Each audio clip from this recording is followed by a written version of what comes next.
sa iyong mga pagkakataon. May narimana. Ang tanong na kung anong klaseng tao ang lalabas sa kanilang dulo.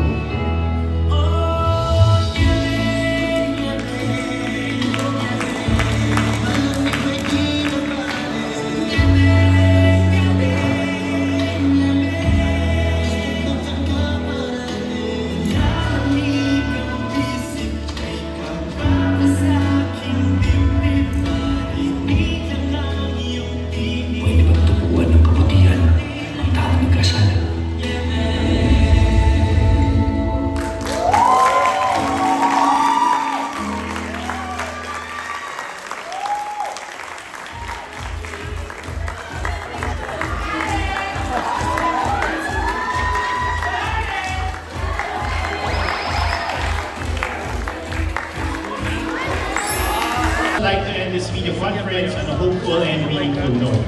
So dito na pumapasok yung ating relevance dito. Bakit pa ako nagsasalita dito sa inyo? Dahil ang ating Tree of Life po, gusto na po natin banggitin na ito po ay base, yung Tree of Hope ay base sa totoong buhay. Dahil in 2022, meron kami ginawang story for eyewitness po sa mga persons deprived of liberty in Cavite. At meron silang mini version ng Tree of Hope. Official entry for the 50th Metro Manila Film Festival, ang Green Rose. Sigurado kong bubuhos ng pag-asa ngayong Pasko. Maraming salamat ulit. Ako si Ana Marawali, ang inyong host. And importantly, ends this Friday afternoon. We present you once again, Green Rose official trailer. Thank you.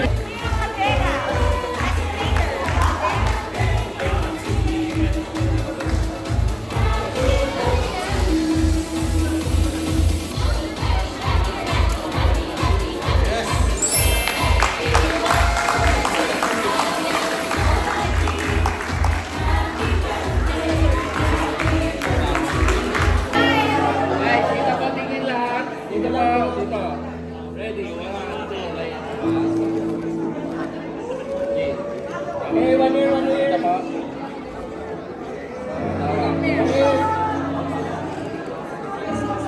Unang project na sa production mo yun.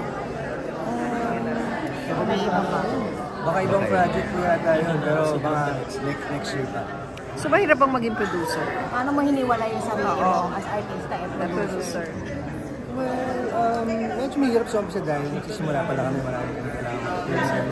Ang maganda lang noon na sa pagiging involved sa pagiging producer, siyempre mas nagiging collaborative kami, mas napapakinggan yung mga suggestions at idea namin kung paano mas maganda yan, tweak yung eksena para mas maging effective para sa lahat. Anong reaction niyo dyan? Nung napanood yung trailer, kasali ka dito sa inyo? Sobrang proud din siya, excited na siya sa premiere night, makakasama natin siya doon. Siyempre siya yung #1 supporter din ng pelikula doon dahil ito siya sa mga taong naniniwala dito sa proyekto na ito. At masaya ako na magkasama kami dito sa proyekto na ito. Nagtutulungan kami kahit hindi siya kasama sa pelikula. Ramdam ko yung support na binibigay niya dahil pinaniniwalaan ito. Bilang siya, di ba? Opo. Parang hindi pa rin po siya, parang hindi pa rin po lahat siya pumapasok sa akin. But nakaka-humble lalo. Kasi parang yun naman po yung mga dati kong pinapangarap lang noon. Nangangarap ako makatrabaho sa Kuya Dennis, so yung mga tinitingala ako mga artista, and then ngayon magkasama na kami sa pelikula at parehong bibida sa isang pelikula. It's parang grabe.